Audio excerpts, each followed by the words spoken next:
Condensed మిల్క్ని ఇంట్లోనే ఈజీగా ఎలా ప్రిపేర్ చేసుకోవచ్చో ఈ వీడియోలో చూద్దాము.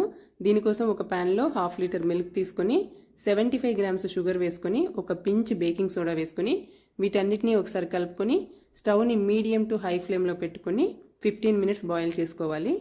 పాలు అడగంటకుండా మధ్య మధ్యలో కలుపుకుంటూ బాయిల్ చేసుకోవాలి. 15 మినిట్స్ తర్వాత స్టవ్ని సిమ్లో పెట్టుకుని ఇంకొక 10 మినిట్స్ బాయిల్ చేసుకోవాలి. ఇక్కడ నేను టోన్డ్ మిల్క్ తీసుకున్నానండి. కావాలనుకుంటే ఫుల్ ఫ్యాట్ మిల్క్ కూడా తీసుకోవచ్చు. షుగర్ని కూడా మనం తినే స్వీట్నెస్ని బట్టి అడ్జస్ట్ చేసుకోవచ్చు.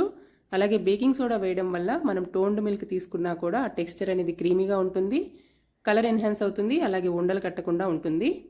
15 మినిట్స్ తర్వాత ఈ కన్సిస్టెన్సీకి వచ్చిన తర్వాత స్టవ్ను ఆఫ్ చేసుకొని వెంటనే వేరే బౌల్లోకి ట్రాన్స్ఫర్ చేసుకొని పూర్తిగా చల్లారనివ్వాలి.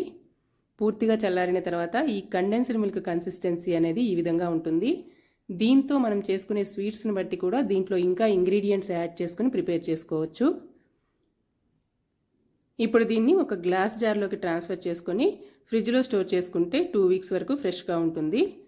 500 ml మిల్క్కి 200 ml కండెన్స్డ్ మిల్క్ వచ్చింది. ఇక్కడ హోమ్ మేడ్ కండెన్స్డ్ మిల్క్ కాబట్టి ప్రిజర్వేటివ్స్ ఏవి వాడలేదు కాబట్టి దీన్ని 2 వీక్స్ లోపల వాడుకుంటేనే బెటరు.